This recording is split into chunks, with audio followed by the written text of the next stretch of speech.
Welcome back to the channel. आज इस video में हम बात करने वाले हैं बीएनएसएस की। और इस वीडियो में हम सिर्फ इतना ही कवर करेंगे कि बीएनएसएस में कौन से प्रोविजन है जो ऐड हुए हैं और कौन से एज ए प्रोविजन है जो सीआरपीसी में थे पर अब बीएनएसएस से डिलीट कर दिए गए हैं। तो ये काइंड ऑफ रिविजनल वीडियो होगी। हम बहुत ज़्यादा डिटेल्स में नहीं जाने वाले हैं। हम ऊपर ऊपर से देखेंगे कौन कौन से प्रोविजंस जो है लाए गए हैं बीएनएसएस में हमारी। तो सबसे पहले अगर हम देखें बीएनएसएस का सेक्शन 2 जो बात करता है डेफिनेशंस की, यहाँ पे कुछ डेफिनेशन ऐड की गई है। इससे सेक्शन 2(1)(a) में ऑडियो वीडियो इलेक्ट्रॉनिक मीन्स की डेफिनेशन ऐड की गई है। 2(1)(b) में बेल की डेफिनेशन ऐड की गई है। 2(1)(d) में बेल बॉन्ड की डेफिनेशन ऐड की गई है। 2(1)(e) में बॉन्ड की डेफिनेशन ऐड की गई है और 2(1)(i) में इलेक्ट्रॉनिक कम्युनिकेशन की भी डेफिनेशन ऐड की गई है। और जो हमारा पहले सीआरपीसी था उसमें इनमें से कुछ भी डिफाइन नहीं था, इनमें से एक भी टर्म डिफाइंड नहीं थी। साथ में हम जब 2L में देखेंगे इन्वेस्टिगेशन में, तो वहाँ पे एक एक्सप्लेनेशन ऐड कर दी गई है जिसमें बताया गया है कि अगर कोई स्पेशल एक्ट है तो वो ओवरराइडिंग इफेक्ट रखेगा हमारे बीएनएसएस के ऊपर। इसके बाद बीएनएसएस का हम सेक्शन 6 देखते हैं जो बात करता है क्लासेस ऑफ क्रिमिनल कोर्ट्स की। और यहाँ पर से कोर्ट्स ऑफ मेट्रोपॉलिटन मजिस्ट्रेट्स जो है वो ओमिट कर दिया गया है। इसके अलावा हम सेक्शन 15 में देखेंगे प्रोविजन दिया गया है हमें स्पेशल एग्जीक्यूटिव मजिस्ट्रेट्स का। और स्पेशल एग्जीक्यूटिव मजिस्ट्रेट जो है वो कोई भी पुलिस ऑफिसर नहीं बन सकता जो कि एसपी से नीचे की रैंक का हो। या तो एसपी अपॉइंट हो सकता है स्पेशल एग्जीक्यूटिव मजिस्ट्रेट, या फिर उससे ऊपर की रैंक का कोई ऑफिसर। सो ये याद रखना सेक्शन 15 में है। और स्पेशल एग्जीक्यूटिव मजिस्ट्रेट का कोई भी प्रोविजन पहले सीआरपीसी में आपका नहीं था। इसके बाद हम बात करते हैं सेक्शन 18 में जो बात करता है पब्लिक प्रोसिक्यूटर्स की। तो पहले क्या था, सीआरपीसी में आपका स्पेशल पब्लिक प्रोसिक्यूटर इंक्लूडेड नहीं था in the definition of prosecuting officer. But अब सेक्शन 18 में एक प्रोविजो ऐड किया गया सब सेक्शन 1 में, जहां पर बताया गया है कि सेंट्रल गवर्नमेंट चाहे तो वो पीपी या एपीपी दिल्ली के लिए अपॉइंट कर सकते हैं डायरेक्टली। एंड इसमें एक एक्सप्लेनेशन बी भी डाली गई है जो बोलती है कि SPP is included in prosecuting officer. इसके अलावा ये प्रोविजन पहले भी था, ये अभी भी है, दैट कोर्ट परमिट कर सकती है विक्टिम को कि वो अपने मनपसंद एडवोकेट को भी रख सके प्रोसिक्यूशन में असिस्टेंस के लिए। इसके अलावा आगे बढ़ते हैं हम, जब सेक्शन 19 देखेंगे तो वहाँ पे है असिस्टेंट पब्लिक प्रोसिक्यूटर। तो पहले क्या था, जैसे कोई एपीपी अवेलेबल नहीं है, पीपी अवेलेबल नहीं है, तो हम किसी और पर्सन को उनकी जगह पे अपॉइंट कर लेते थे बिना किसी को कोई नोटिस दिए गए। तो ये पहले सीआरपीसी में प्रोविजन था। अब सेक्शन 19 बीएनएसएस में ये प्रोविजन है सब सेक्शन 3 में कि आपको 14 डेज नोटिस देना पड़ेगा। किसको? स्टेट गवर्नमेंट को, अगर आप किसी और को पीपी और एपीपी अपॉइंट कर रहे हैं केस में। सो ये 14 डेज टाइम पीरियड याद रखने वाली चीज़ है। इसके बाद जब हम जाते हैं सेक्शन 20 में, तो यहाँ पे एक प्रोविजन किया डायरेक्टरेट ऑफ प्रोसिक्यूशन का। ये हर डिस्ट्रिक्ट में प्रोविजन किया है कि आप हर डिस्ट्रिक्ट में इस्टेब्लिश करेंगे डायरेक्टरेट ऑफ प्रोसिक्यूशन को। और इसमें आपको पोस्ट बताई गई है असिस्टेंट डायरेक्टर ऑफ प्रोसिक्यूशन की बनाई गई है इसमें। और अगर आपको डायरेक्टर या डेप्यूटी डायरेक्टर बनना है प्रोसिक्यूशन का, डायरेक्टरेट ऑफ प्रोसिक्यूशन का, तो उसकी कुछ क्राइटेरिया एलिजिबिलिटी है कि आपका कम से कम 15 साल का एक्सपीरियंस होना चाहिए एज एन एडवोकेट, और या फिर आपने कभी सेशन जज के रूप में काम किया हो। इसके अलावा अगर आप असिस्टेंट डायरेक्टर की पोस्ट के लिए अप्लाई करना चाहते हैं तो कम से कम आपके पास 7 साल की प्रैक्टिस होनी चाहिए, या फिर आपने जुडिशियल मजिस्ट्रेट फर्स्ट क्लास की तरह कभी सर्विस दी हो। और अब जो प्रोविजन है, हमें कॉन्फ्रेंस की chief justice of high court की ज़रूरत नहीं होती, पहले हमें थी।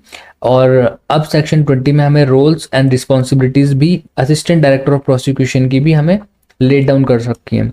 तो पहले ऐसा कोई प्रोविजन नहीं था कि हर डिस्ट्रिक्ट में एक डायरेक्टरेट ऑफ प्रोसिक्यूशन होगा। असिस्टेंट डायरेक्टर ऑफ प्रोसिक्यूशन की कोई पोस्ट नहीं थी, कोई रोल्स एंड रिस्पॉन्सिबिलिटीज प्रोवाइडेड नहीं थी। पर अब बीएनएसएस में ये सब आपको सेक्शन 20 में प्रोवाइड कर दिया गया है।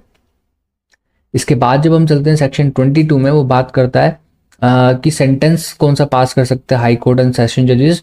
तो इसमें जो पोस्ट थी आपकी असिस्टेंट सेशन जज की वो एक लिमिटेड सेंटेंस पास कर सकते हैं, इसको ओमिट कर दिया गया है। पहले आप सेक्शन 28 सीआरपीसी अगर देखेंगे तो वहाँ पे दे रखा था लिमिटेड सेंटेंस पास करने की पावर थी असिस्टेंट सेशन जज की, पर अब इसको ओमिट कर दिया गया है इस प्रोविजन को। सेक्शन 22 BNSS में। इसके बाद हम देखते हैं सेक्शन 23 BNSS का, जहाँ पे बताया गया है कि कोई मजिस्ट्रेट कितना सेंटेंस पास कर सकता है। मॉनेटरी लिमिट्स की बात करें कि कोई मजिस्ट्रेट फाइन कितना लगा सकते हैं, तो जो आपके जुडिशियल मजिस्ट्रेट सेकंड क्लास हैं वो आपको फाइन दे सकते हैं 5,000 रुपीज़ से लेकर 10,000 तक का, और जो जुडिशियल मजिस्ट्रेट फर्स्ट क्लास है वो आपको 10,000 से लेकर 50,000 तक का फाइन इम्पोज कर सकते हैं। ये इंपॉर्टेंट है याद रखने के लिए। इसके बाद court of metropolitan magistrate omit कर दिया गया है यहाँ पे, और एक नया प्रोविजन जो ऐड किया गया है वो है कम्युनिटी सर्विस का।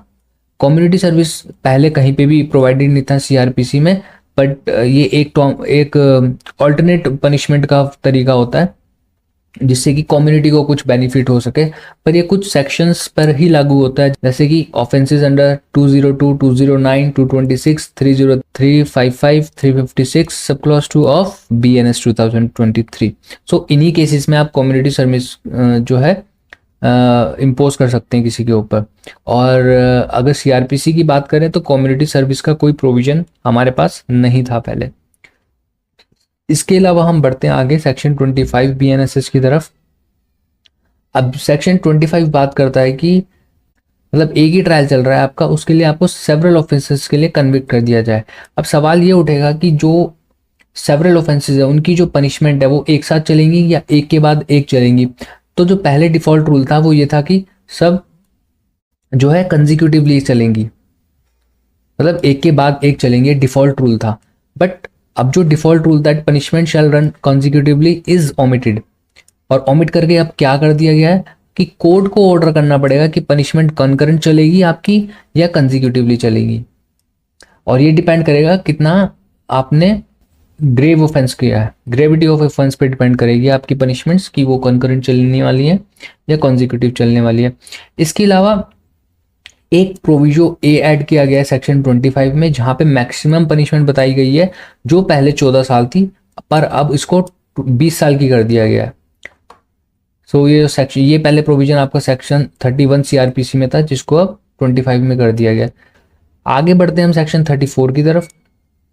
सेक्शन 34 बात करता है कि जो जैसे गांव में कुछ होते हैं जिनका काम होता है कि रिपोर्ट बनानी होती है किसी तरीके की क्रिमिनल ऑफेंस से रिलेटेड। तो पहले क्या था, स्पेसिफिक सेक्शन आईपीसी के मेंशन कर रखे थे कि इन सेक्शंस में कोई पर्सन प्रोक्लेम्ड ऑफेंडर हो सकता है, पर अब क्या करा गया, प्रोक्लेम्ड ऑफेंडर को सेक्शन 2 में डिफाइन किया गया है, और प्रोक्लेम्ड ऑफेंडर में वो पर्सन को इंक्लूड करा है जो कि कोई ऐसा ऑफेंस कर रहे हैं जिनकी इम्प्रिजनमेंट है 10 साल से ज़्यादा, या लाइफ की है या डेथ की है।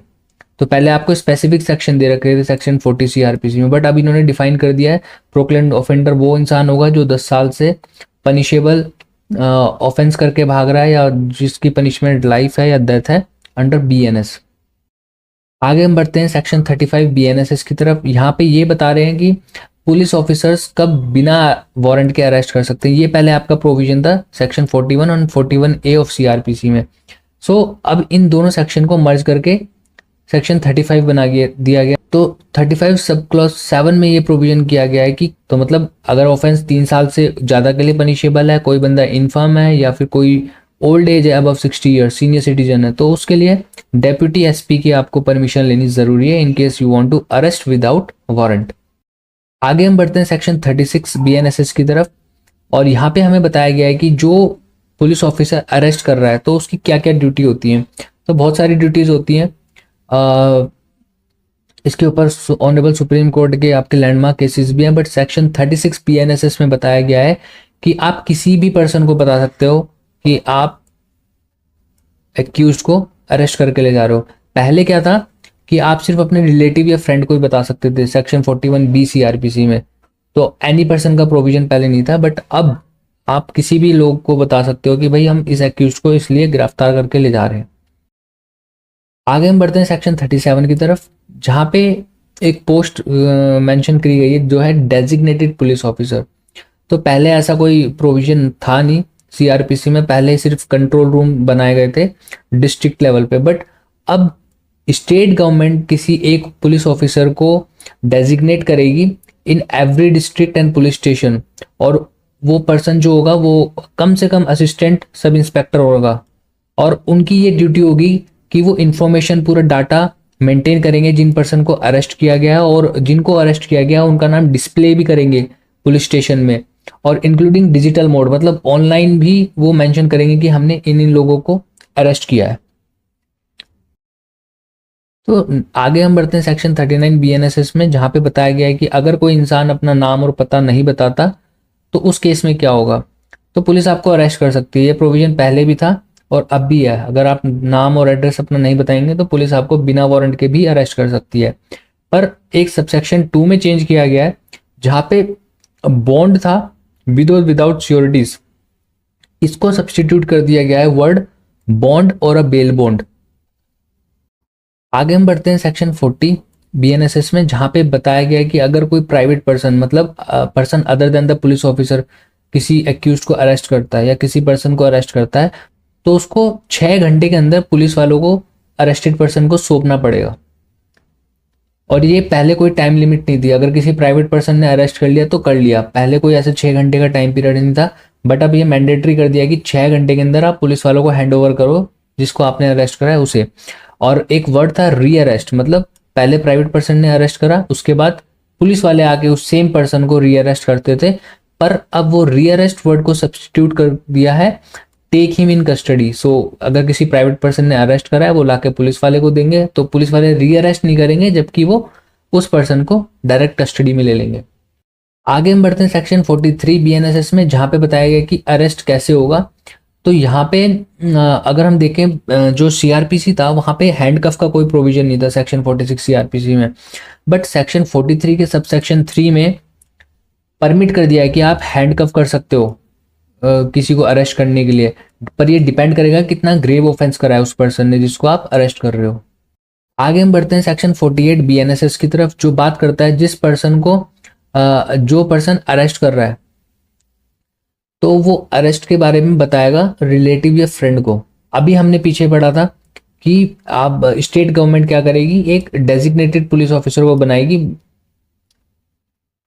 अभी देखते हैं यहाँ पे, जैसे सेक्शन 37 में हमने पढ़ा था कि असिस्टेंट सब इंस्पेक्टर की पोस्ट तक का ऑफिसर को स्टेट गवर्नमेंट क्या करेगी, एक डेजिग्नेटेड पुलिस ऑफिसर बनाएगी। अब जो पर्सन किसी को अरेस्ट कर रहा है, ऑफिसर अरेस्ट कर रहा है, तो ये उसकी ड्यूटी होगी कि वो ये इन्फॉर्मेशन आके इस आपके डेजिग्नेटेड पुलिस ऑफिसर को बताएं, ताकि वो अरेस्टेड पर्सन का नाम डिस्प्ले कर सकें पुलिस स्टेशन में, and even in digital mode वो डिस्प्ले कर सकें जिस भी पर्सन को अरेस्ट किया गया है।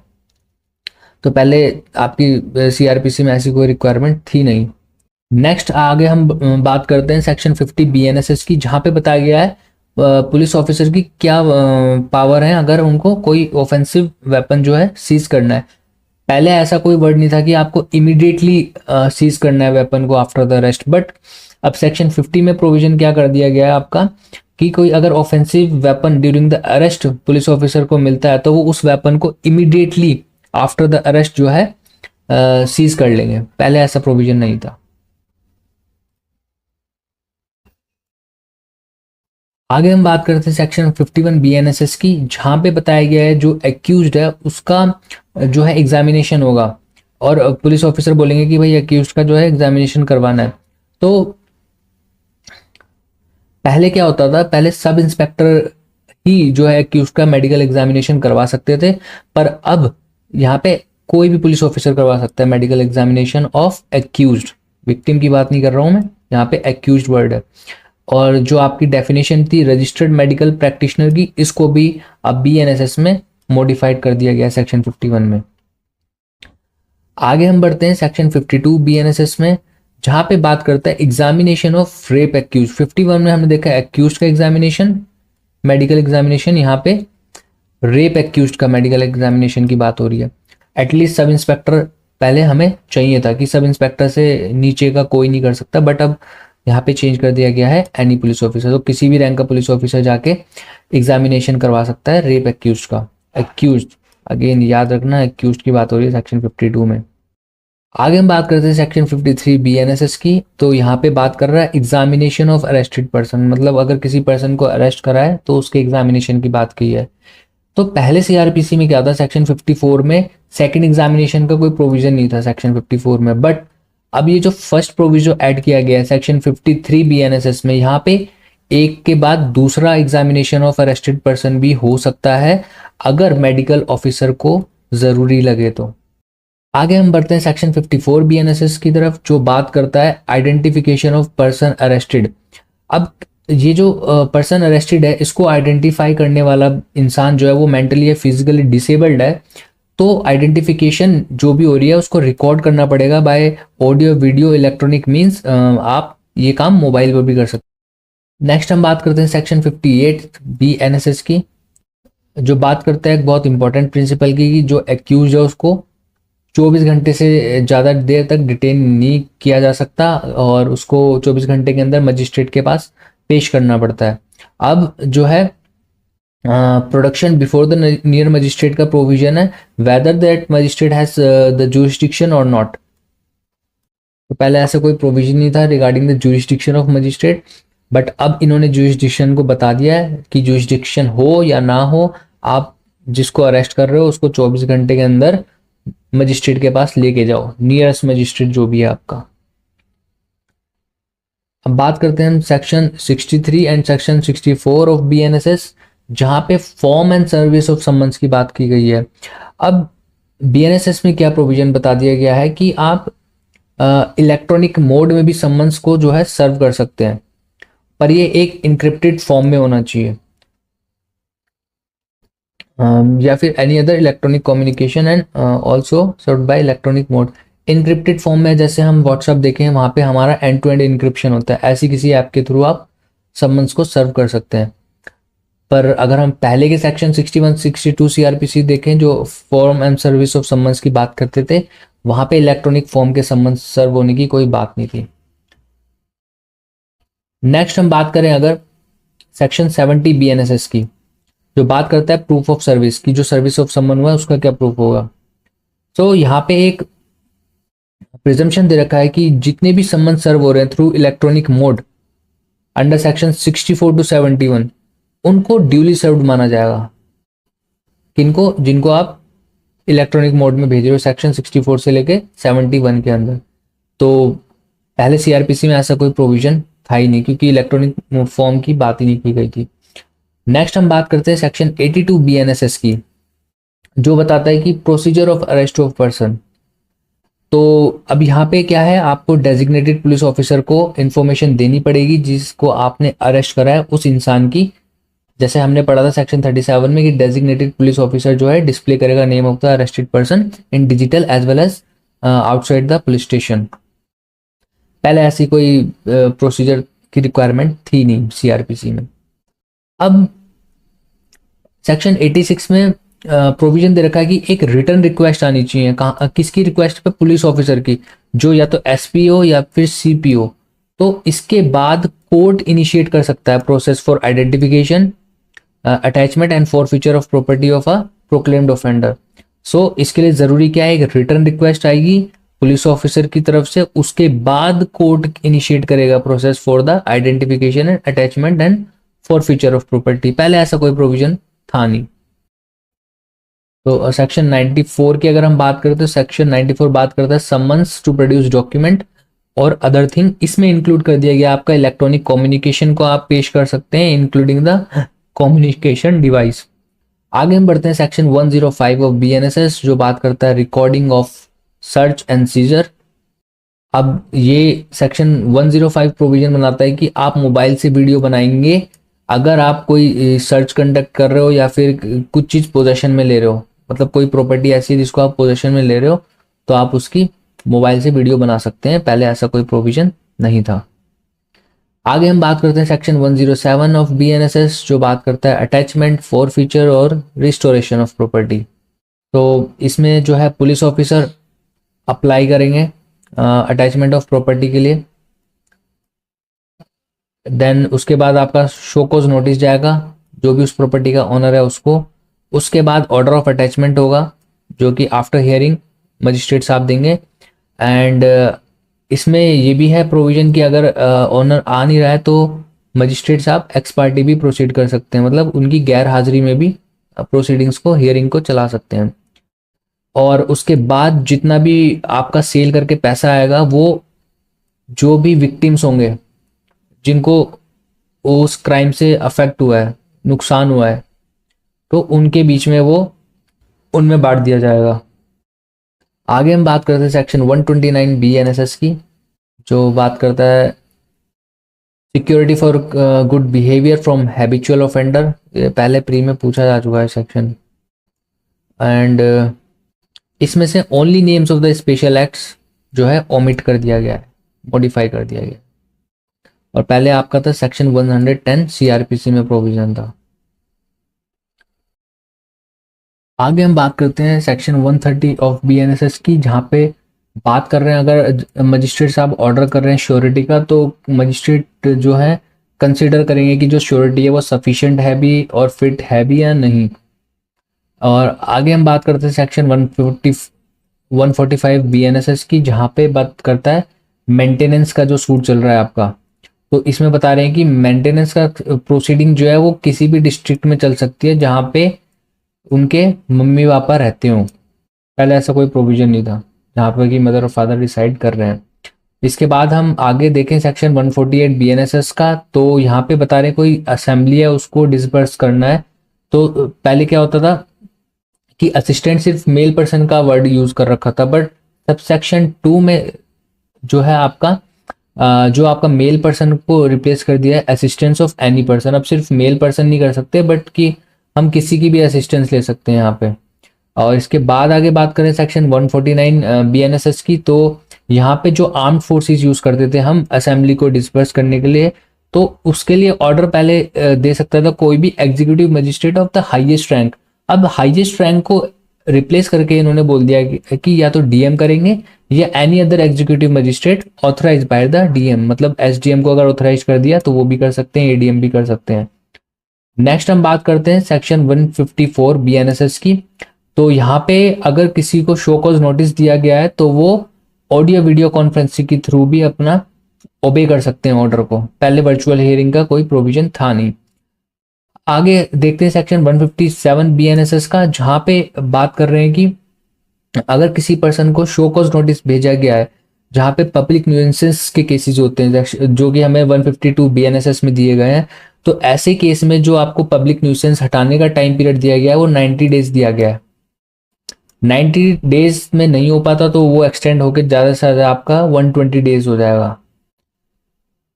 नेक्स्ट हम बात करते हैं सेक्शन 162 BNSS की, जो बात करता है प्रोहिबिशन टू रिपीट और कंटिन्यू पब्लिक न्यूसेंस। पहले सेक्शन 143 CRPC में डेप्यूटी कमिश्नर जी इंक्लूडेड नहीं थे, बट अब डेप्यूटी कमिश्नर ऑफ पुलिस को स्टेट गवर्नमेंट चाहे एम्पावर कर सकते हैं to prohibit the repetition of public nuisances. आगे हम बात करते हैं सेक्शन 172 BNSS की, जो कि एक कंप्लीटली न्यू प्रोविजन है।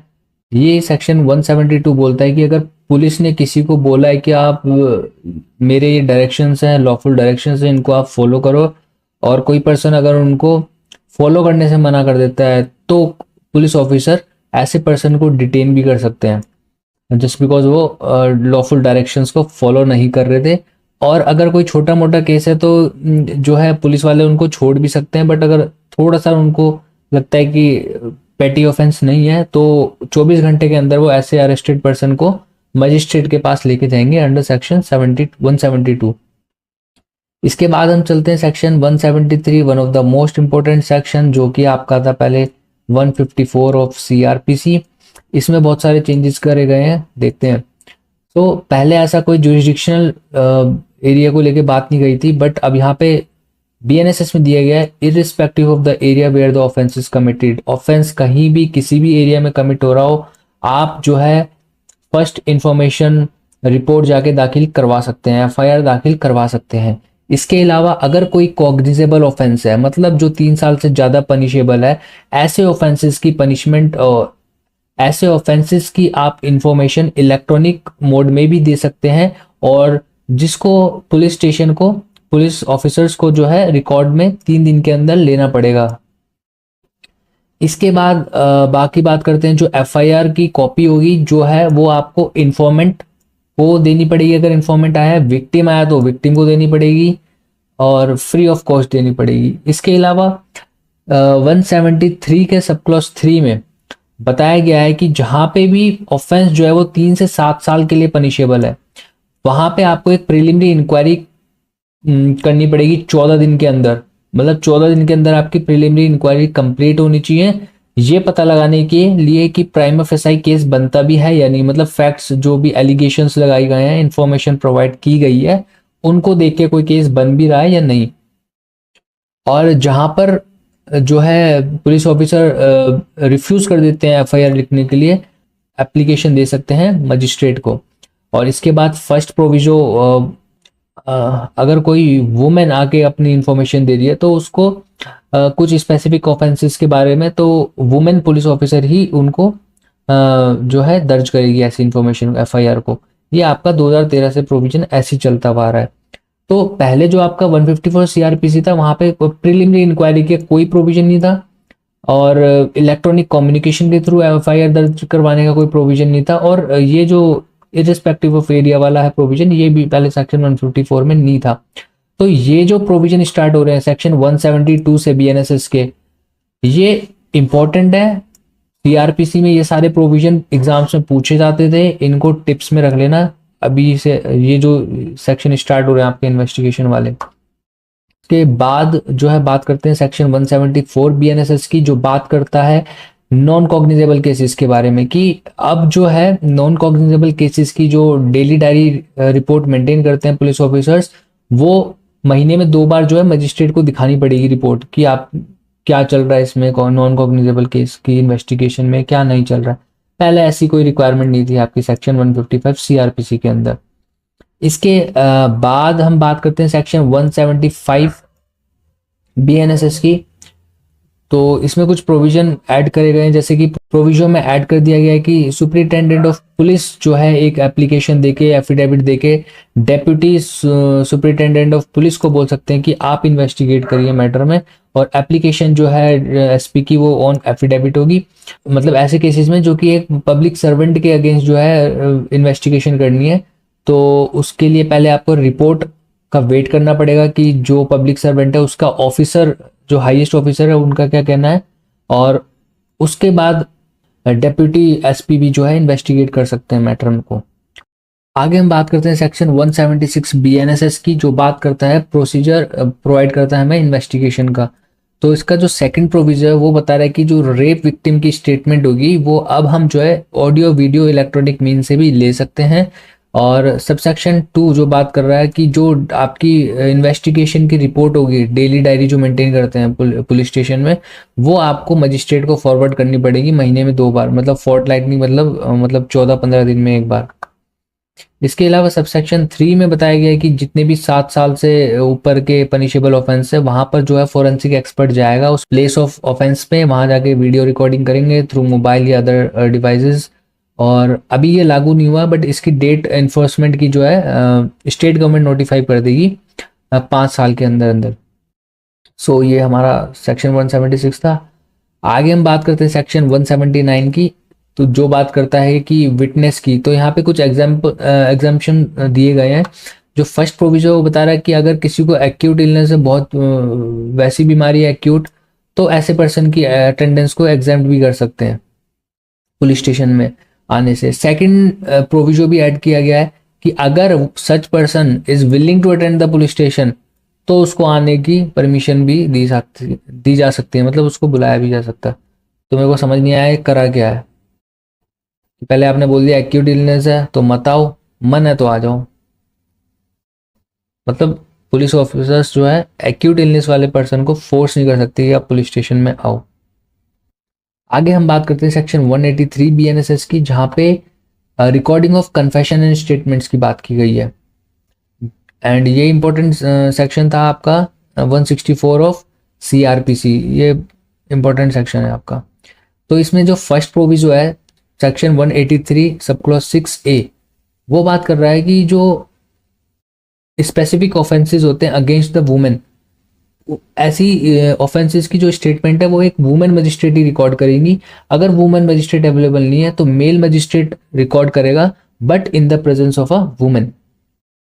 इसके अलावा जो सेकंड प्रोविजो है एक सेक्शन 183(6)A में सेकंड जो प्रोविजो वो बात कर रहा है, अगर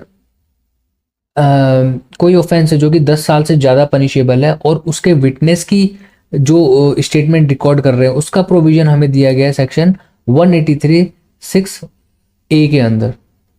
इसके बाद हम चलते हैं फोर्थ प्रोविजन जो हमें दिया गया है सेक्शन 183(6)A में। तो ये बात कर रहा है जो मेंटली और फिजिकली डिसेबल्ड पर्सन है उनकी जो स्टेटमेंट है या कन्फेशन है हम उसको ऑडियो वीडियो इलेक्ट्रॉनिक मीन से भी रिकॉर्ड कर सकते हैं। पहले ये सेक्शन 164 में ये सब चीज़ें अवेलेबल नहीं थी। इसके बाद हम चलते हैं सेक्शन 184 BNSS की तरफ जो बात करता है medical examination of rape victim. तो पहले क्या था, कोई टाइम पीरियड नहीं था कि आपको जो रिपोर्ट है वो कितने टाइम में भेजनी है, खाली पहले था कि विदाउट एनी डिले आपको भेजनी है। बट अब सेक्शन 184 सब क्लॉज C में मैंडेट कर दिया है कि जो मेडिकल एग्जामिनेशन ऑफ रेप के विक्टिम की जो होगी उसकी रिपोर्ट आपको आईओ को भेजनी होगी 7 दिन के अंदर। सो ये टाइम पीरियड इंपॉर्टेंट है कि 7 दिन के अंदर मेडिकल एग्जामिनेशन की रिपोर्ट आपको भेजनी पड़ेगी आईओ को। तो पहले सेक्शन 164A ऑफ CRPC में ऐसा कोई प्रोविजन नहीं था टाइम पीरियड का, ये जो 7 दिन डाल दिए। आगे हम बात करते हैं सेक्शन 185 BNSS की, सर्च बाय पुलिस ऑफिसर। सो पहले ऐसा कोई प्रोविजन नहीं था, ना तो कोई टाइम लिमिट थी। बट अब सेक्शन 185 सब क्लॉज 2 के प्रोविजन में बता रखा है कि अगर पुलिस ऑफिसर कुछ सर्च कर रहे हैं तो वो सर्च करने का उसका ऑडियो वीडियो इलेक्ट्रॉनिक मीन से जो है रिकॉर्ड भी करेंगे और इस रिकॉर्डिंग की कॉपी वो मजिस्ट्रेट को भेजेंगे विद इन 48 आवर्स। ये आपका सेक्शन 185 सब क्लॉज 5 में प्रोविजन है कि आप उसको 48 आवर्स में मजिस्ट्रेट के पास भेजेंगे और साथ में आपको जो सर्च कर रहे हो, आप जैसे सर्च कर रहे हो उसकी एक ऑडियो वीडियो इलेक्ट्रॉनिक मीन से रिकॉर्डिंग भी करोगे।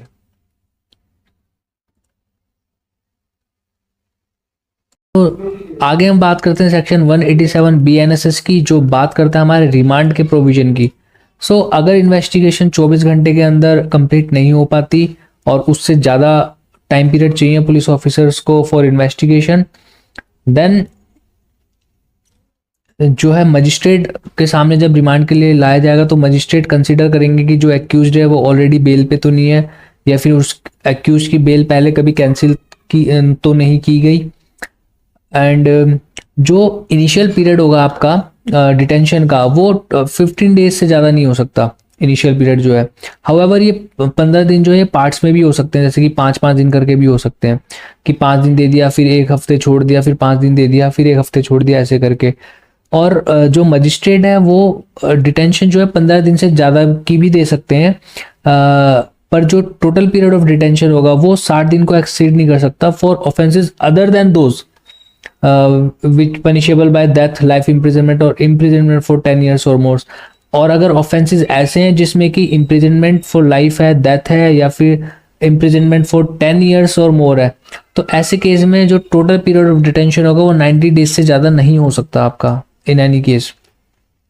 और अगर जो है police officer investigation report 90 days या 60 डेज में सबमिट नहीं करते मजिस्ट्रेट को तो एक्यूज जो है वो डिफॉल्ट बेल ले सकता है इस सेक्शन में। और इसके अलावा जो छोटा सा वर्ड चेंज हुआ है शायद गौर ना करा जाए, जो सेक्शन 167 CRPC में था वहां पे था 90 डेज की कस्टडी के लिए एक क्राइटेरिया था कि नॉट लेस देन 10 ईयर्स, पर अब जो है वो हो चुका है और imprisonment for a term of 10 years और मोर्स। तो पहले था ये 10 ईयर्स और मोर्स की जगह था लेस देन 10 ईयर्स 90 डेज की उसके लिए। सेक्शन 190 BNSS की तरफ जो बात करता है केसेस जो कि मजिस्ट्रेट को भेजे जाएंगे जब एविडेंस सफिशिएंट है, तो इसमें एक प्रोविजो ऐड किया गया सेक्शन 190 सब क्लॉज 1 में, उस कस्टडी में नहीं है उसकी सिक्योरिटी लेंगे कि भाई आपको जब मजिस्ट्रेट के सामने अपीयर होना पड़ेगा तो आप अपीयर होगे। अलावा बात करते हैं हम section 193 of BNSS, important section है जो बात करता है फाइनल रिपोर्ट की। पहले आपका प्रोविजन 173 CRPC में था, तो यहाँ पे सेक्शन 193 सब क्लॉज 2 में ऐड किया गया है कि पोस्को के केसेस में जो आपकी इन्वेस्टिगेशन होगी वो 2 महीने के अंदर आपको कंप्लीट करनी पड़ेगी, और जो रिपोर्ट होती है वो मजिस्ट्रेट को इन्वेस्टिगेशन की थ्रू इलेक्ट्रॉनिक कम्युनिकेशन भी दी जा सकती है। इसके अलावा जो है सीक्वेंस की बात करिए कि जो रिपोर्ट होगी वो पूरी सीक्वेंस ऑफ कस्टडी में होगी अगर आप इलेक्ट्रॉनिक वे में भेज रहे हो। और सेक्शन 193 2 में दे रखा है कि जो इन्फॉर्मेंट जो आपका इन्फॉर्मेंट होगा या विक्टिम होगा उसको इन्वेस्टिगेशन की प्रोग्रेस के बारे में बताना पड़ेगा 90 डेज के अंदर। तो पहले ऐसा कोई प्रोविजन नहीं था कि इन्फॉर्मेंट या विक्टिम को बताओ इन्वेस्टिगेशन प्रोग्रेस का, बट अब ये ऐड कर दिया गया। इसके अलावा सेक्शन 193 सब क्लॉज 8 में कॉपी सप्लाई की बात कर रहे हैं कि अब जो है मजिस्ट्रेट जो है वो कॉपी एक्यूज को सप्लाई करेंगे, अब चाहे वो इलेक्ट्रॉनिक कम्युनिकेशन के थ्रू भी सप्लाई कर सकते हैं। इसके अलावा जो आपका 90 डेज का टाइम पीरियड था ये फर्दर इन्वेस्टिगेशन का, ये कोर्ट एक्सटेंड भी कर सकता है। आगे हम बात करते हैं सेक्शन 194 बीएनएसएस की, जो बात करता है सुसाइड केस में रिपोर्ट की।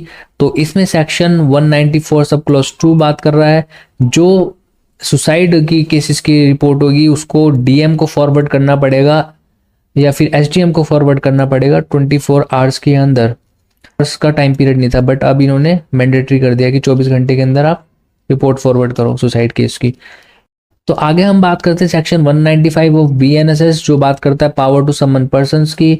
तो यहाँ पे प्रोविजो जो ऐड किया गया है आपका सेक्शन 195 सब क्लॉज 1 में, तो यहाँ पे एग्जम्पशन दे रखा है कि ऐसे लोगों को आप उनके प्लेस ऑफ रेसिडेंस पे ही मिलोगे, जैसे कि कोई मेल है 15 साल का से नीचे का, या फिर कोई 60 साल से ऊपर का मेल है, या फिर कोई वुमेन है, या कोई मेंटली और फिजिकली डिसेबल्ड पर्सन है, या फिर किसी पर्सन को एक्यूट इलनेस है, तो ऐसे लोगों को आप उनके घर पे जाके प्लेस ऑफ रेसिडेंस पे जाके मिलो। इसके अलावा वो कहीं नहीं मिलेंगे। तो पहले ऐसे कोई कैटेगरी ऑफ पर्सन्स नहीं थी। इसके अलावा सेक्शन 202 बीएनएसएस बात करता है ऑफेंसेस कमिटेड बाय लेटर्स की, और इसमें जो है एक प्रोविजन में ऐड कर दिया गया है वर्ड इलेक्ट्रॉनिक कम्युनिकेशंस। पहले ये सिर्फ लेटर या टेली कम्युनिकेशंस के बारे में था, बट अब इलेक्ट्रॉनिक कम्युनिकेशन भी ऐड हो चुका है। इसके अलावा सेक्शन 208 बीएनएसएस में ऑफेंस उनकी ऑफेंस ऐसे ऑफेंस जो कि इंडिया से बाहर हुए हैं। सो यहाँ पे और where the offence is registered in India, इस वर्ड को ऐड कर दिया गया है। पहले था कि at any place within India at which he may be found, और अब इसके साथ ऐड कर दिया गया where the offence is registered. और अभी इसका लेटेस्ट केस आया था आपका, वो हनीमून पे जो कपल गया था और अब वो वाइफ ने अपने हस्बैंड की डेथ कॉज कर दी थी अपने फ्रेंड्स के साथ मिलके, वहाँ पे यही हुआ था। इस एग्जांपल है, उसके ऊपर भी इस चैनल पे एक वीडियो है, अगर समझना हो आपको ट्रांजिट रिमांड के बारे में तो एक वीडियो अपलोड की गई है उस पर भी। इसके अलावा बात करते हैं सेक्शन 209 ऑफ बीएनएसएस जो बात करता है जो ऑफेंस इंडिया से बाहर कमिट हो रहे हैं उनमें एविडेंस का क्या प्रोविजन है। तो यहाँ पर ऐड कर दिया गया है वर्ड इधर फिजिकल फॉर्म और इन इलेक्ट्रॉनिक फॉर्म में एविडेंस लिया जा सकता है। पहले फिजिकल फॉर्म या इलेक्ट्रॉनिक फॉर्म ये वर्ड मिसिंग था 189 सीआरपीसी में। इसके बाद हम बात करते हैं सेक्शन 210 ऑफ बीएनएसएस जो बात करता है cognizance of offence by magistrate. So पहले ये सेक्शन 190 सीआरपीसी था, इंपॉर्टेंट सेक्शन था, और इसमें एक सबसेक्शन 1A ऐड करा गया है जहां पे लिखा गया है कि including any complaint filed by a person authorised under any special law which constitute such offence. और इसके अलावा सबसेक्शन 1B में ऐड करा गया है police report in electronic mode is also included for the magistrate to take cognizance. आगे बात करते हैं सेक्शन 215 ऑफ बीएनएसएस जो बात करता है prosecution for contempt of lawful authority of public servant. तो इसमें कुछ वर्ड नहीं थे पहले जो अब ऐड कर दिए कि जैसे कि or of some other public servant who is authorised by the concern public servant so to do in subsection 1A। पहले ये वर्ड मिसिंग थे, कर लेना।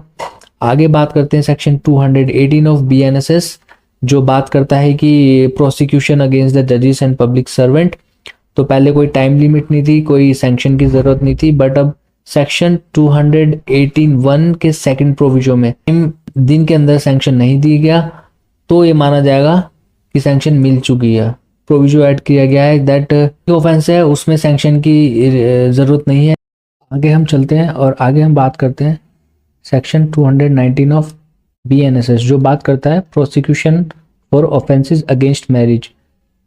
पहले इसमें कैटेगरी नहीं थी, जो कैटेगरी अब ऐड करी गई है प्रोविजो ए में जो सेक्शन 219 का डाला है उसमें कि such person is a child or is unsound mind or is having intellectual disability requiring higher support. तो ये एक कैटेगरी ऐड कर दी गई है सेक्शन 219 BNSS में, पहले जो कि 198 CRPC में नहीं थी। और सेम कैटेगरी जो है आपकी सेक्शन 222 के प्रोविजो में भी ऐड की गई है। और पहले सेम चीज़ थी सेक्शन 199 CRPC में प्रोसिक्यूशन फॉर डिफामेशन को लेके, पर ये कैटेगरी अभी ऐड हुई है, पहले नहीं थी कैटेगरी। इसके बाद हम बात करते हैं सेक्शन 223 ऑफ BNSS जो बात करता है एग्जामिनेशन ऑफ कंप्लेंट। ये सेक्शन पहले कवर होता था आपका सेक्शन 200 CRPC के अंदर। तो पहले CRPC में 200 में क्या था कि एक्यूज को सुनने की जरूरत नहीं थी, मजिस्ट्रेट ऐसी कॉग्निजेंस ले सकते थे और पब्लिक सर्वेंट के केस का भी कोई प्रोविजन नहीं था। बट अब जो सेक्शन 223 BNSS का फर्स्ट प्रोविजो है वहां पे दे रखा है कि जब तक कि एक्यूज को सुना नहीं जाएगा तब तक मजिस्ट्रेट जो है कॉग्निजेंस नहीं लेंगे। और इसके बाद सेक्शन 223 सब क्लॉज 2 में ये बात की गई है कि अगर पब्लिक सर्वेंट के अगेंस्ट कोई कंप्लेंट है तो मजिस्ट्रेट तब तक कॉग्निजेंस नहीं लेंगे जब तक कि पब्लिक सर्वेंट को सुनना ले, और साथ में जो पब्लिक सर्वेंट जिसके अगेंस्ट कंप्लेंट आई है उसका सुपीरियर की कोई रिपोर्ट ना उनको मिल जाए मजिस्ट्रेट साहब को। तो पब्लिक सर्वेंट के केस में जब तक ये दोनों कंडीशंस फुलफिल नहीं होंगी तब तक आपका जो है कॉग्निजेंस नहीं लेंगे मजिस्ट्रेट साहब। आगे हम बात करते हैं सेक्शन 227 BNSS की, जहां पे प्रोसेस इशू की बात की गई थी कि अब BNSS में ये प्रोविजन हो गया है कि सम्मन्स और जो वारंट्स है वो आपके इलेक्ट्रॉनिक मीन्स से भी भेजे जा सकते हैं। पहले ये प्रोविजन नहीं था इलेक्ट्रॉनिक मीन्स का। इसके बाद जो सेक्शन 229 BNSS का है वो पेटी ऑफेंसेस के केस में समन्स की बात करता है, और इस सेक्शन में जो आपकी मॉनेटरी लिमिट पहले 1000 रुपए थी फाइन की उसको 5000 रुपए कर दिया गया है। आगे हम चलते हैं सेक्शन 230 ऑफ BNSS जो बात करता है supply of documents to the accused. तो पहले कोई टाइम लिमिट नहीं दे रखी थी 207 CRPC सेक्शन में, और अब जो है इन्होंने टाइम लिमिट दे दी है 14 दिन की कि आपको जो डॉक्यूमेंट सप्लाई करने हैं एक्यूज को वो 14 दिन के अंदर सप्लाई करने पड़ेंगे जिस दिन से एक्यूज जो है मजिस्ट्रेट के सामने आया है, और कॉपी दी जाएगी विक्टिम को भी 14 दिन के अंदर अगर उनको एडवोकेट कोई रिप्रेजेंट कर रहा है। और ये जो डॉक्यूमेंट है आप इसको इलेक्ट्रॉनिक फॉर्म में भी सप्लाई कर सकते हैं। सो सेक्शन 230 में डॉक्यूमेंट सप्लाई करने एक्यूज को तो वो 14 दिन के अंदर करने पड़ेंगे, विक्टिम को कॉपी देनी है तो वो भी 14 दिन के अंदर देनी पड़ेगी। आगे हम बात करते हैं सेक्शन 231 BNSS की, जो बात कर रहा है कि ऐसे केसेस जिनको कोर्ट ऑफ सेशन ट्राई करने वाले हैं उनमें जो सप्लाई ऑफ डॉक्यूमेंट्स है वो तुरंत करी जाएगी, फोर्थविथ सप्लाई करने पड़ेंगे। पहले क्या था, पहले वर्ड था विदाउट डिले, बट अब इसको रिप्लेस कर दिया गया वर्ड फोर्थविथ से, और इनको आप इलेक्ट्रॉनिक फॉर्म में भी सप्लाई कर सकते हैं। आगे हम देखते हैं सेक्शन 232 BNSS जहां पे बात कर रहा है कि कमिटमेंट जब केस होगा, कोई केस कमिट होगा अगर सेशन कोर्ट को, तो उसमें फर्स्ट प्रोविजन डाल के टाइम लिमिट दे दिया है कि 90 डेज के अंदर आपको कंप्लीट करनी पड़ेंगी प्रोसीडिंग्स, और मैक्सिमम ये एक्सटेंड हो सकती है 180 डेज के लिए। और पहले ये कोई टाइम लिमिट आपको सेक्शन 200 CRPC में नहीं दे रखी थी जो कि अब प्रोवाइड कर दी गई है। और इसके बाद सेकंड प्रोविजो जो ऐड किया गया है यहाँ पे सेकंड प्रोविजो में डाला है कि अगर कोई एप्लीकेशन एक्यूज या विक्टिम डालता है तो वो कोर्ट ऑफ सेशन को केस के साथ फॉरवर्ड कर दी जाएगी। मतलब अगर वो अपनी डिफेंस के लिए कुछ दे रहा है एक्यूज या अपने केस को फेवर करने के लिए विक्टिम ने कोई एप्लीकेशन वगैरह दिया तो वो सब आपका सेशन कोर्ट के पास जो है रिकॉर्ड भेजा जाएगा। इसके बाद हम बात करते हैं सेक्शन 242 BNSS की, जहां पे बताया गया है कि एक साल में एक जैसे कितने ऑफेंस ट्राई हो सकते हैं। तो पहले इसमें मैक्सिमम 3 ऑफेंसेस थे CRPC में, 219 CRPC में, बट अब इन्होंने जो 3 ऑफेंस थे उनको बढ़ाकर 5 कर दिया है। मतलब 5 ऑफेंसेस के चार्ज आप एक साथ लगा सकते हैं किसी पे भी 1 साल के अंदर। आगे हम देखते हैं सेक्शन 249 ऑफ बीएनएसएस, जो बात करता है कि जो केस है वो प्रोसिक्यूशन स्टार्ट करेंगे।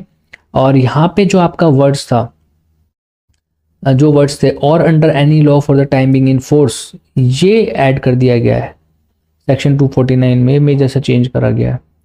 आगे सेक्शन देखते हैं हम 250 बीएनएसएस का, जो बात करता है डिस्चार्ज की सेशन ट्राइबल केसेस में। तो यहाँ पे 60 डेज का टाइम लिमिट दे रखा है आपको। जब से केस कमिट हुआ है, मतलब लोअर कोर्ट से जब कमिट हुआ है केस आपका सेशन कोर्ट में, और सेशन कोर्ट में जो आप डिस्चार्ज की एप्लीकेशन लगा सकते हैं वो आप 60 डेज के अंदर लगा सकते हैं from the date of the committal. पहले ऐसी कोई टाइम लिमिट आपको 227 सीआरपीसी में नहीं दे रखी थी 60 डेज की। इसके अलावा हम देखते हैं सेक्शन 251 बीएनएसएस का, जो बात करता है फ्रेमिंग ऑफ चार्ज की। सो टाइम लिमिट यहाँ पे फिक्स कर दी गई है बीएनएसएस में कि आपको 60 डेज के अंदर from the first hearing on charge, जब चार्ज पे पहली सुनवाई होगी तब से 60 दिन के अंदर, 60 डेज के अंदर आपको चार्ज जो है फ्रेम करने पड़ेंगे। एंड इसके लिए physical appearance of the accused required नहीं है। और पहले क्या था, आपका 228 सीआरपीसी में एक्यूज्ड की फिजिकल प्रेजेंस जरूरी थी और कोई टाइम लिमिट नहीं थी 60 डेज की। इसके बाद हम देखते हैं सेक्शन 254 बीएनएसएस, जो बात करता है एविडेंस फॉर प्रोसिक्यूशन की। और यहाँ पे बताया गया है कि ये ऐड कर दिया गया है यहाँ पे प्रोविजन कि आप जो है ऑडियो वीडियो इलेक्ट्रॉनिक मीन्स से भी अपना एविडेंस दे सकते हैं। इसके बाद हम चलते हैं सेक्शन 258 बीएनएसएस में, जो बात करता है judgment in the trial before the court of session. और यहाँ पे टाइम लिमिट दे दी है कि आपको 30 डेज के अंदर कंप्लीट करना पड़ेगा जब से आपके आर्ग्यूमेंट्स कंक्लूड हुए हैं। तो जैसे आर्ग्यूमेंट्स कंप्लीट होंगे उसके 30 दिन के अंदर आपकी जजमेंट आनी चाहिए, और ये ज़्यादा से ज़्यादा 45 डेज के लिए एक्सटेंड हो सकता है अगर आपके पास रीजन है इन राइटिंग में। आगे हम देखते हैं सेक्शन 260 ऑफ बीएनएसएस, जो बात करता है प्रोसीजर इन defamation case instituted under section 222 sub clause 2। और यहाँ पे कंपनसेशन को इंक्रीज कर दिया गया। पहले आपकी 1000 रुपये थी डिफेमेशन केस में, जिसको अब 5000 रुपये कर दिया गया है।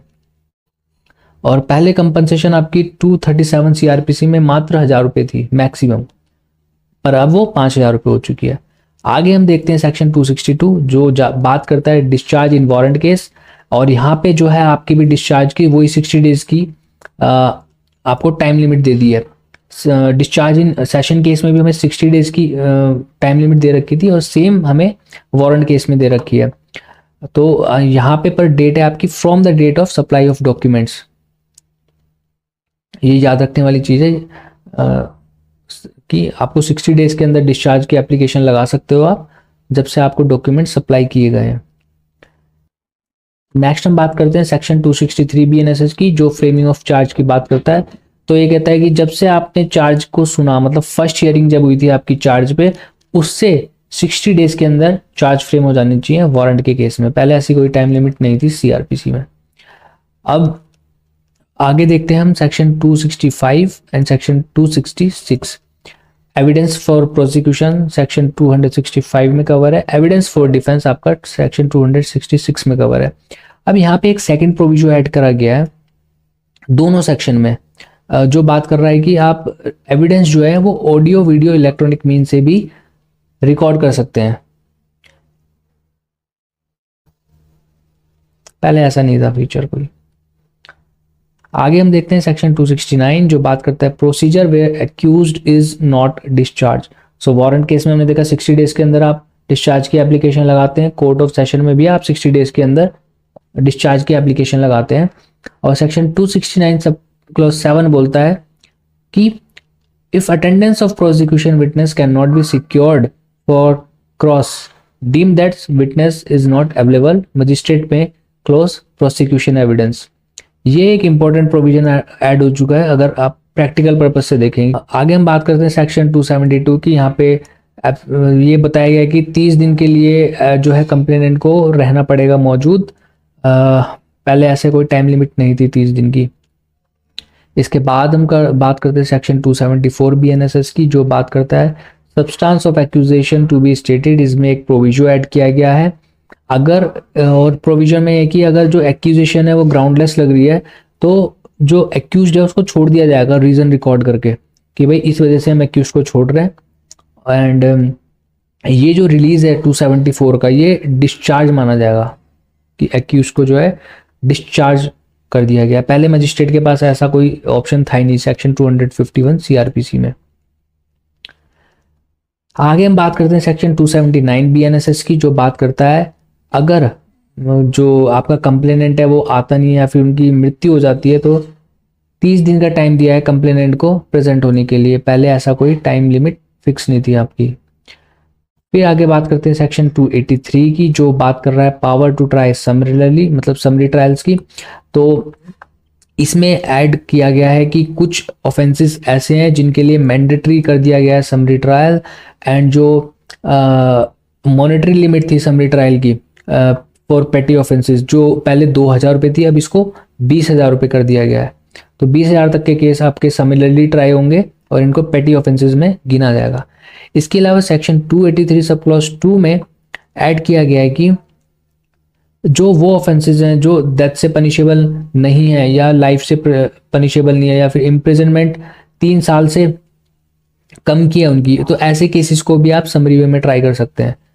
मतलब जो 3 साल से कम के लिए पनिश हो रहे हैं ऑफेंसेस उनको भी आप समरी वे में ट्रायल कर सकते हैं। इसके अलावा एक प्रोविजन यहाँ पे ऐड करा गया है कि जो मजिस्ट्रेट का डिसीजन होगा कि हम इस केस को समरी वे में ट्राई करेंगे, इसके अगेंस्ट कोई भी अपील लाई नहीं करेगी, ऐसा प्रोविजन आपको दिया है सेक्शन 283 सब क्लॉज 2 के अंदर। आगे हम बात करते हैं सेक्शन 290 बीएनएसएस की, जो बात करता है प्ली बार्गेनिंग की। अब इसमें जो है आपकी टाइम लिमिट फिक्स कर दी गई है। अगर एक्यूज जो है प्ली बार्गेन करना चाहता है तो उसके पास 30 दिन का टाइम है from the date of framing of charge होने के 30 दिन के अंदर वो प्ली बार्गेनिंग की एप्लीकेशन लगा सकता है। और अगर कोई म्यूचुअल जो है इसमें सेटलमेंट हो सकता है तो उसके लिए आपको 60 दिन का टाइम दे दिया जाएगा। पहले 265 बी सीआरपीसी में ऐसा कोई प्रोविजन नहीं था टाइम लिमिट का, और यहाँ पे 30 डेज दे दिया from the date of framing of charge and 60 days for mutual satisfactory disposition के लिए। तो आगे हम बात करते हैं सेक्शन 293 ऑफ बीएनएसएस, जो बात करता है disposal of case in case of plea bargaining. तो इन्होंने एक प्रोविजन 293 सी में डाला है कि 1/4 पनिशमेंट दी जाएगी मिनिमम पनिशमेंट की, जो जिन्होंने फर्स्ट टाइम ऑफेंस करा है उन्हें, और बाकी केसेस में हाफ पनिशमेंट दी जाएगी। और 293 डी में भी यही प्रोविजन है कि आपको 1/6 पनिशमेंट दी जाएगी और ये एक्सटेंड भी हो सकती है for the first time offender, otherwise जो है आपको 1/4 पनिशमेंट मिलेगी। आगे हम बात करते हैं सेक्शन 303 बीएनएसएस की। पहले क्या था, स्टेट गवर्नमेंट के पास पावर थी, बट अब स्टेट गवर्नमेंट और सेंट्रल गवर्नमेंट दोनों के पास पावर है कि वो कुछ लोगों को एग्जेम्प्ट कर सकते हैं, एक्सक्लूड कर सकते हैं from operation of section 302, that is your attendance of prisoners के केस में। आगे हम बात करते हैं सेक्शन 308 बीएनएसएस की, जो बात करता है evidence to be taken in presence of accused. आप कोर्ट्स में जाओगे, ये एक इम्पॉर्टेंट प्रोविजन है। तो ये बात करता है कि जो एविडेंस है वो आपका ऑडियो वीडियो इलेक्ट्रॉनिक मीन से भी लिया जा सकता है एट अ डेजिग्नेटेड प्लेस। मतलब स्टेट गवर्नमेंट बताएगी कि इस जगह पे ऑडियो वीडियो इलेक्ट्रॉनिक मीन से एविडेंस लिया जा सकता है, एक्यूज्ड का प्रेजेंस ली जा सकती है। तो स्टेट गवर्नमेंट आपकी नोटिफाई करेगी वो डेजिग्नेटेड प्लेस कौन सी होगी। आगे इसका प्रोविजो ऐड किया गया है, जो प्रोविजो बात करता है कि अगर किसी वुमेन का एविडेंस रिकॉर्ड हो रहा है जो कि 18 साल से कम है और वो सेक्सुअल ऑफेंस से रिलेटेड एविडेंस दे रही है, तो जो एक्यूज्ड है और वो वुमेन है उन दोनों को आमने सामने नहीं बिठाया जाएगा, मतलब सेपरेट प्लेसेस में लिया जाएगा। और ये आपका सीआरपीसी में प्रोविजन था जो कि 2013 में ऐड हुआ था। आगे हम बात करते हैं सेक्शन 316 बीएनएसएस की, जो बात करता है एग्जामिनेशन ऑफ एक्यूज्ड के रिकॉर्ड की। तो 316 का सब क्लॉज 4 ये बोल रहा है कि जो आपने एग्जामिनेशन करा है एक्यूज्ड का थ्रू इलेक्ट्रॉनिक कम्युनिकेशन, उस एक्यूज्ड का सिग्नेचर आपको 72 आवर्स के अंदर रिकॉर्ड पे वो सिग्नेचर ऑफ एक्यूज्ड आपको लेना है। नेक्स्ट हम बात करते हैं सेक्शन 330 ऑफ बीएनएसएस, जो हमें बताता है कि कुछ डॉक्यूमेंट्स ऐसे हैं जिनका जो है फॉर्मल प्रूफ की ज़रूरत नहीं होती। तो यहाँ पे प्रोविजन जो ऐड किया गया है कि जो 30 दिन के अंदर आपको डिसाइड करना पड़ेगा कि आपको जो डॉक्यूमेंट है उसको एडमिट करना है या डिनाई करना है उसकी जेन्युइननेस को। हालांकि मजिस्ट्रेट चाहे तो इस टाइम पीरियड को वो रिलैक्स भी कर सकते हैं for reasons in writing. 30 days को वो एक्सटेंड कर सकते हैं। अपार्ट फ्रॉम दैट एक प्रोविजन ये है कि जो भी एक्सपर्ट है उसको कोर्ट में नहीं बुलाया जाएगा जब तक कि जो एक्सपर्ट की रिपोर्ट है उसको कोई भी पार्टी डिस्प्यूट नहीं करती। मतलब उस रिपोर्ट को कोई पार्टी जब तक ऑब्जेक्ट नहीं करती कि ये गलत है। अपार्ट फ्रॉम दिस हम पढ़ते हैं सेक्शन 336 ऑफ BNSS। ये कम्प्लीटली न्यू प्रोविजन है जो बात करता है कि एविडेंस ऑफ पब्लिक सर्वेंट की या फिर एक्सपर्ट की या पुलिस ऑफिसर की कुछ केसेस में। तो ये सेक्शन 336 प्रोविजन बनाता है कि सपोज करो कोई पब्लिक सर्वेंट जो है, एक्सपर्ट जो है, पुलिस ऑफिसर है, ये अवेलेबल नहीं है बट उन्होंने वो डॉक्यूमेंट बनाया है जिसको एविडेंस की तरह यूज किया जा रहा है। मतलब जिन्होंने डॉक्यूमेंट बनाया वो तो अवेलेबल नहीं है तो कोर्ट उनके सक्सेसर ऑफिसर को बुला सकते हैं फॉर एविडेंस पर्पसेस। इसके अलावा सेकंड प्रोविजन जो ऐड किया गया है वो बोलता है कि ये काम आप इलेक्ट्रॉनिक मोड से भी कर सकते हैं। सो जो ये सेक्शन 336 है इसका CRPC में कोई प्रोविजन था ही नहीं। इसके अलावा हम बात करते हैं सेक्शन 346 ऑफ BNSS जो बात करता है पावर टू पोस्टपोन और एडजर्न प्रोसीडिंग्स। तो यहाँ पे जो है फर्स्ट प्रोविजो के सब सेक्शन 2 जो ऐड किया गया है वहाँ पे लिखा गया कि कोई भी कोर्ट जो है कि उसको रिमांड नहीं कर सकता है exceeding 15 days. Apart from this पहले एडजर्नमेंट के लिए कोई टाइम लिमिट ग्रांट नहीं थी बट अब इन्होंने दे रखी है कि 2 से ज़्यादा एडजर्नमेंट नहीं दे सकते आफ्टर हियरिंग ऑब्जेक्शंस। और ये प्रोविजन आपका है फोर्थ प्रोविजो में सब सेक्शन 2 के B क्लॉज में। सेक्शन 349 BNSS बात करता है कि जो मजिस्ट्रेट हैं वो आपके सिग्नेचर और हैंडराइटिंग के अलावा भी फिंगरप्रिंट इंप्रेशन हो गया फिर वॉइस सैंपल के लिए भी ऑर्डर किया जा सकता है। और इसके अलावा सेकंड प्रोविजो जो ऐड करा गया है और यहाँ पे जो सैंपल और स्पेसिमेन मांगा गया है उसके लिए उस पर्सन को अरेस्ट करने की कोई ज़रूरत नहीं है। आप वैसे भी फिंगरप्रिंट और फिंगर के इंप्रेशन या वॉइस सैंपल ले सकते हैं बिना अरेस्ट किए। इसके बाद हम बात करते हैं सेक्शन 355 ऑफ BNSS जो बात करता है इंक्वायरी और ट्रायल के एब्सेंस ऑफ एक्यूज्ड। सो ये बताता है कि पर्सनल अटेंडेंस ऑफ एक्यूज्ड का मतलब ये भी है कि अगर वो ऑडियो वीडियो इलेक्ट्रॉनिक मीन से प्रेजेंट हो जाता है। नेक्स्ट हम बात करते हैं सेक्शन 356 BNS की। ये कम्प्लीटली जो है नया प्रोविजन है। यहाँ पे बात करते हैं ट्रायल जबकि कोई प्रोक्लेम्ड ऑफेंडर है। So in case of proclaimed offender trial आपका स्टार्ट नहीं होगा जब तक कि 90 डेज लैप्स नहीं कर जाते from the date of framing of charge. So अगर कोई इंसान अक्यूज्ड प्रोक्लेम्ड ऑफेंडर है वो है या नहीं है उससे फ़र्क नहीं पड़ता, उसका ट्रायल स्टार्ट हो जाएगा। और ट्रायल स्टार्ट होने से पहले 90 डेज़ का वेट करना पड़ेगा after the date of framing of charge. Apart from that 2 warrant भेजे जाएंगे 30 डेज़ के टाइम इंटरवल में एक्यूज्ड को। इसके अलावा पब्लिकेशन होगा न्यूज़पेपर में टू अपीयर इन 30 डेज। मतलब जिस दिन पब्लिकेशन हो रहा है उससे 30 डेज के अंदर एक्यूज को एक चांस दिया जाएगा कि वो अपीयर कर दें। इसके अलावा उसके एक्यूज से रिलेटिव और फ्रेंड को भी इन्फॉर्म किया जाएगा कि वो प्रोक्लेम्ड ऑफेंडर है। और ये इंफॉर्मेशन एक्यूज के घर के बाहर भी चिपकाई जाएगी। पहले ऐसा कोई प्रोविजन नहीं था प्रोक्लेम्ड ऑफेंडर को लेके CRPC के अंदर। इसके बाद हम बात करते हैं सेक्शन 360 ऑफ BNSS जो बात करता है विड्रॉल फ्रॉम प्रोसिक्यूशन। पहले आपका 321 CRPC में प्रोविजन था और उसमें विक्टिम को सुनने का कोई वो नहीं था। अगर कोई विड्रॉ करना चाहता था तो विड्रॉ कर लेता था। बट अब सेकंड प्रोविजन ऐड कर दिया गया है BNSS में जहाँ पे बताया गया कि विक्टिम को भी सुनना पड़ेगा विड्रॉल फ्रॉम प्रोसिक्यूशन से पहले। इसके आगे हम पढ़ते हैं सेक्शन 366। ये बात करता है कि जो आपका इन कैमरा ट्रायल है वो एक्सटेंड कर दिया है पॉक्सको केसेस के ऊपर भी। पहले पॉक्सको में आपका इन कैमरा ट्रायल का प्रोसीजर नहीं था। एंड आगे हम बात करते हैं सेक्शन 383 BNSS की जो बात करता है कि अगर आप फॉल्स एविडेंस देते हैं तो उसकी पनिशमेंट कितनी होगी। तो पहले पनिशमेंट 500 थी, अब फॉल्स एविडेंस देने की आपकी पनिशमेंट 1000 रुपीज़ कर दी गई है। इसके बाद हम बात करेंगे सेक्शन 384 BNSS की जो बात करता है कुछ कंटेम्प्ट के केसेस में। तो उसमें जो है फाइन पहले 200 रुपये था, अब बढ़ा के कंटेम्प्ट के केसेस में फाइन आपका 1000 कर दिया है। आगे हम देखते हैं सेक्शन 389 जो बात करता है कि अगर किसी विटनेस को सम्मन भेजा गया और वो विटनेस अपीयर नहीं होता है कोर्ट में, तो उसके ऊपर फाइन इम्पोज कर सकते हैं, जो कि पहले 100 रुपये फाइन था, अब इसको बढ़ा के 500 रुपीज का फाइन कर दिया है। आगे हम बात करते हैं सेक्शन 392 BNSS की, जो बात करता है आपका ट्रायल हो गया, ट्रायल के बाद जजमेंट का क्या टाइम पीरियड होगा। तो यहाँ पे ये ऐड कर दिया है कि आपको मैक्सिमम 45 डेज के अंदर जो है जजमेंट देनी पड़ेगी, प्रोनाउंस करनी पड़ेगी after the termination of the trial. और इसकी जो जजमेंट की कॉपी होगी वो ऑनलाइन अपलोड करनी पड़ेगी 7 दिन के अंदर। और जो एक्यूज्ड है वो कस्टडी में अगर है एक्यूज, तो वो ऑडियो वीडियो इलेक्ट्रॉनिक मीन से भी जजमेंट को सुन सकते हैं। सेक्शन 3 आगे हम देखते हैं सेक्शन 397 ऑफ BNSS जो बात करता है treatment of victims in पॉक्सको cases.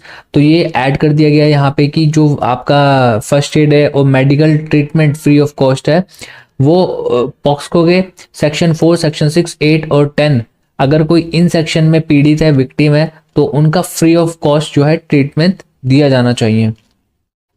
ये एक इंपॉर्टेंट सेक्शन ऐड हुआ है सेक्शन 398 BNSS में, जो बात करता है विटनेस प्रोटेक्शन स्कीम की, कि मतलब अगर कोई विटनेस है तो उसके प्रोटेक्शन के लिए क्या करना चाहिए। तो ये स्टेट गवर्नमेंट की रिस्पॉन्सिबिलिटी होगी कि वो प्रिपेयर करें और नोटिफाई करें witness protection scheme in that particular state for the witnesses. पहले ऐसी कोई स्कीम CRPC में नहीं थी। नेक्स्ट हम बात करते हैं सेक्शन 404 ऑफ BNSS की। ये बात करते हैं कि जो भी कॉपी ऑफ जजमेंट होगी, सर्टिफाइड कॉपी होगी, वो एक्यूज को दी जाएगी और आपका प्रोसिक्यूटिंग ऑफिसर को दी जाएगी ऑन मेकिंग एप्लीकेशन। सो ये सेकंड प्रोविजन ऐड कर दिया गया है कि free of cost certified copy दी जाएगी जजमेंट की, ऑर्डर की या एविडेंस की। आगे हम बात करते हैं सेक्शन 405 BNSS की, जो जजमेंट ट्रांसलेशन की बात करता है। तो पहले क्या था कि वर्ड था एक्यूज सो रिक्वायर्स, कि अगर एक्यूज को चाहिए तो ट्रांसलेशन होता था। अब इसको सब्स्टिट्यूट कर दिया गया है and if either party so requires. So अगर कोई भी पार्टी को जरूरत है, लगता है कि ट्रांसलेशन होना चाहिए, तो वो जजमेंट ट्रांसलेट होके उस पार्टी को मिलेगी। आगे हम बात करेंगे सेक्शन 407 की। तो यहाँ पे बात करते हैं कि अगर किसी एक्यूज को डेथ सेंटेंस मिला है, तो जो डेथ सेंटेंस है वो फोर्थविथ भेजा जाएगा हाई कोर्ट के पास कंफर्मेशन के लिए। पहले ये फोर्थविथ वर्ड CRPC में नहीं था, तो अब तो बोला है कि फोर्थविथ आप जो है हाई कोर्ट को भेजो कंफर्मेशन के लिए डेथ सेंटेंस। आगे हम बात करते हैं सेक्शन 412 BNSS की, जो बात करता है कि हमने कंफर्मेशन के लिए भेजा था हाई कोर्ट को, और जो हाई कोर्ट का ऑर्डर आ रहा है वो या तो फिजिकली भेज सकता है हाई कोर्ट, या फिर थ्रू इलेक्ट्रॉनिक मीन्स भी भेज सकते हैं सेशन कोर्ट को आफ्टर द कंफर्मेशन। आगे हम बात करते हैं सेक्शन 417 BNSS की, जो बात करता है पेटी केसेस, मतलब जिसमें हाई कोर्ट ने अगर पनिशमेंट दिया है imprisonment for up to 3 months, ऐसे केसेस में कोई अपील लाइन नहीं करेगी। ये आपको सबसेक्शन A में प्रोवाइड कर दिया गया है। आगे हम बात करते हैं सेक्शन 418 BNSS की। ये बात कर रहा है appeal by state government against sentence. तो यहाँ पे कुछ नहीं करा है, पहले था Delhi special police establishment act को अब रिप्लेस करके कर दिया एनी सेंट्रल एक्ट। तो ये सबसेक्शन 2 में आपका प्रोविजन दिया गया है दैट एनी सेंट्रल एक्ट। आगे हम बात करते हैं सेक्शन 419 BNSS की, जो बात करता है एक्यूटल के बाद अपील की। सो यहाँ पे सबसेक्शन 2 में वही चीज ऐड करी है कि यहाँ पे एनी सेंट्रल एक्ट जो है वर्ड रिप्लेस कर दिया गया है। आगे हम बात करते हैं सेक्शन 446 BNSS की, जो बात करता है ट्रांसफर की पावर या फिर अपील की power of the honourable supreme court, उसके बारे में बात करता है ये सेक्शन। तो वहां पे इन्होंने सबसेक्शन 3 ऐड करके जो 1000 रुपए की कंपनसेशन थी 1000 रुपए तक की, उसको रिप्लेस करके सच सम कर दिया है। मतलब ये 1000 रुपए का प्रोविजन हटा के अब सच सम कर दिया है। वो केस टू केस डिपेंड करने वाली बात है। तो आगे हम बात करते हैं सेक्शन 447 ऑफ BNSS। ये हाई कोर्ट की पावर के बारे में बात कर रहा है to transfer cases and appeals. तो यहाँ पर एक सबसेक्शन 7 ऐड कर गया है, जहाँ पे जो है आपका सच सम को रिप्लेस कर दिया गया है, मतलब इसको ऐड कर दिया गया है, और नॉट एक्सीडिंग 1000 रुपीज जो प्रोविजन था उसको रिप्लेस करते हुए।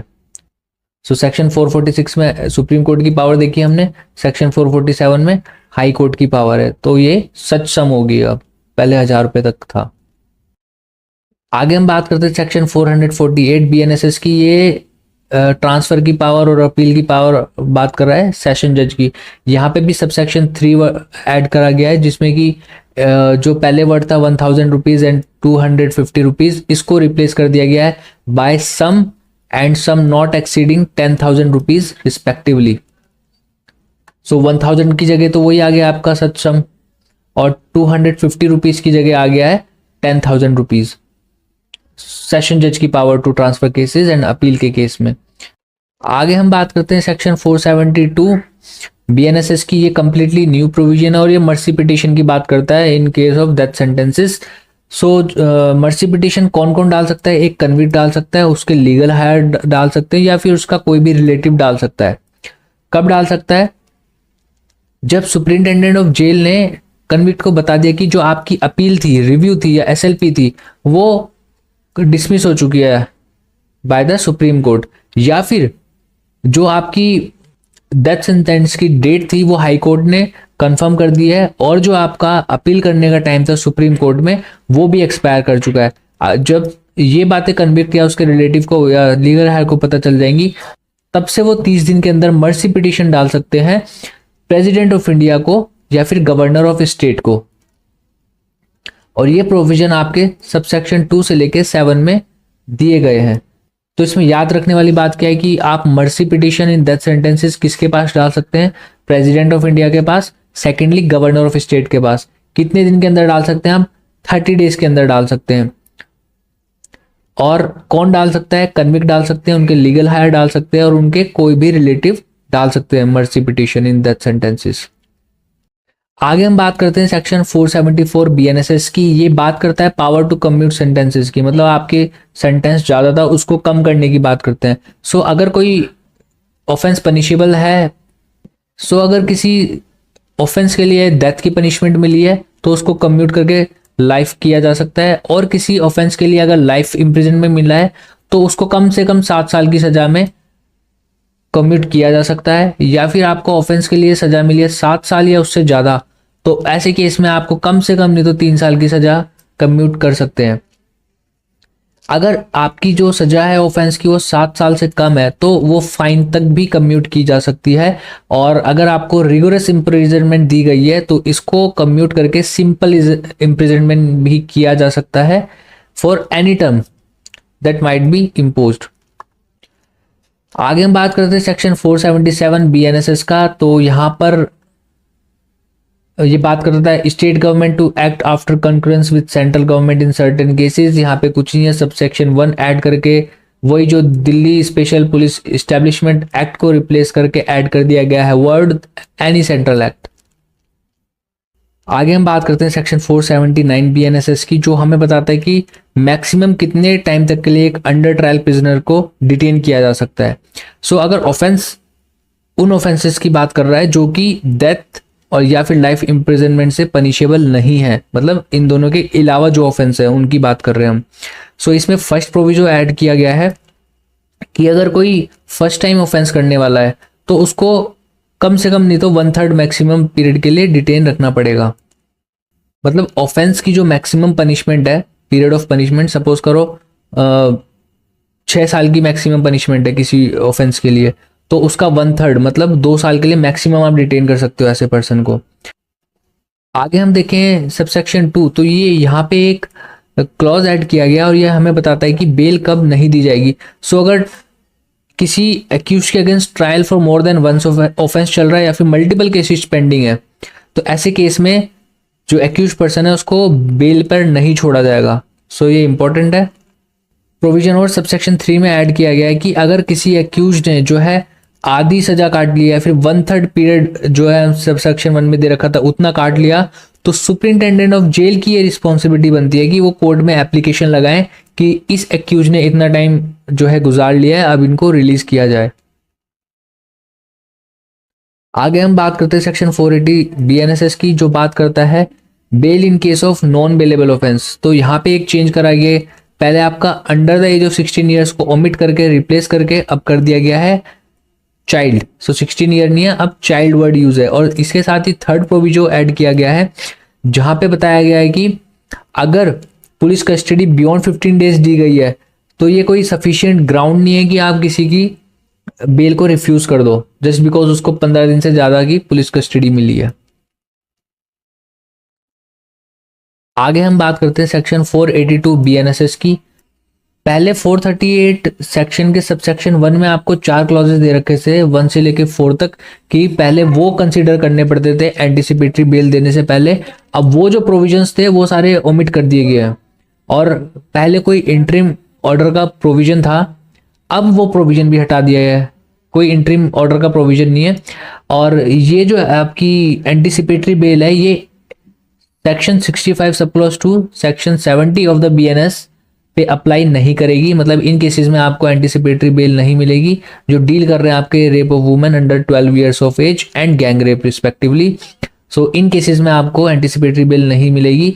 और पहले प्रोविजन ये था कि जो एक्यूज्ड है उसको at the time of final hearing मौजूद होना होता जरूरी था, पर अब उसको ओमिट कर दिया। मतलब जो एंटिसिपेटरी बेल लगा रहे हैं उनका प्रेजेंस अब मैंडेटरी नहीं है। आगे हम बात करते हैं सेक्शन 497 बीएनएसएस की जो बात करता है custody and disposal of the property pending trial. So ये पावर अब है हमारे किसी भी क्रिमिनल कोर्ट के पास या किसी मजिस्ट्रेट के पास कि वो 14 दिन के अंदर स्टेटमेंट बनाए जितनी प्रॉपर्टी आई है प्रोड्यूस हुई है और उसकी फोटोग्राफी और वीडियोग्राफी भी बनाई जाएगी प्रॉपर्टी की। इसके अलावा 30 दिन के अंदर आपको डिस्पोज करनी पड़ेगी, डिस्ट्रक्ट करनी पड़ेगी, कॉन्फिस्टिकेट या फिर अगर वापस देनी है तो डिलीवरी ऑफ द प्रॉपर्टी आप करिए। सो पहले ऐसा कोई प्रोविजन नहीं था। आगे हम बात करते हैं सेक्शन 499 की। ये बात करता है कि 6 महीने के अंदर एक इनोसेंट परचेजर को जिसने कोई थेफ्ट की प्रॉपर्टी या स्टोलन प्रॉपर्टी खरीद ली थी एक्यूज से वो वापस दिलवाई जाएगी पेमेंट अगर वो एक्यूज के पास पैसे मिल जाते हैं तो। आगे हम बात करते हैं सेक्शन 505 बीएनएसएस की जो उस प्रॉपर्टी की बात कर रहा है जो कि पेरिश हो सकती है। तो पहले जो वैल्यू ऑफ पेरिशेबल प्रॉपर्टी थी वो 500 से कम की दे रखी थी, इसको रिप्लेस करके कर दिया गया 10,000 तक की पेरिशेबल प्रॉपर्टी। सेक्शन आगे हम देखते हैं सेक्शन 514 ऑफ बीएनएसएस जो बात करता है लिमिटेशन पीरियड की कि जो आपको लिमिटेशन पीरियड कब से स्टार्ट हो रहा है ये कैलकुलेट करना पड़ेगा जिस दिन से आपने कंप्लेंट डाली है सेक्शन 223 के अंदर या फिर जिस दिन से आपने एफआईआर रजिस्टर करवाई है। तो इन 2 डेट से आपका पीरियड ऑफ लिमिटेशन कंप्यूट किया जाएगा। आगे हम बात करते हैं सेक्शन 530 बीएनएसएस की। ये भी कंप्लीटली न्यू प्रोविजन डाला गया है और ये ऑनलाइन मोड या इलेक्ट्रॉनिक मोड की बात करता है।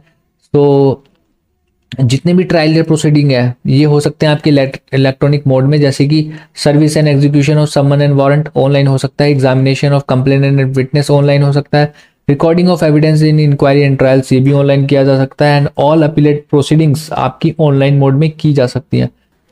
आगे हम बात करते हैं सेक्शन 531 जो कि है लास्ट सेक्शन ऑफ बीएनएसएस और ये रिपील्स और सेविंग्स की बात करता है और ये बताता है कि 1 जुलाई 2024 से पहले जितनी भी अपील एप्लीकेशन ट्रायल इंक्वायरी और इन्वेस्टिगेशन चल रही थी वो सीआरपीसी के तहत ही चलेंगी और ऐसा माना जाएगा कि 1 जुलाई 2024 से पहले बीएनएसएस लागू ही नहीं हुआ। ये वीडियो थोड़ी लंबी थी बट इसमें हमने जो जितने भी चेंजेस हुए हैं वो एक कवर करने की कोशिश करी है। Stay connected for more such information. Thank you so much.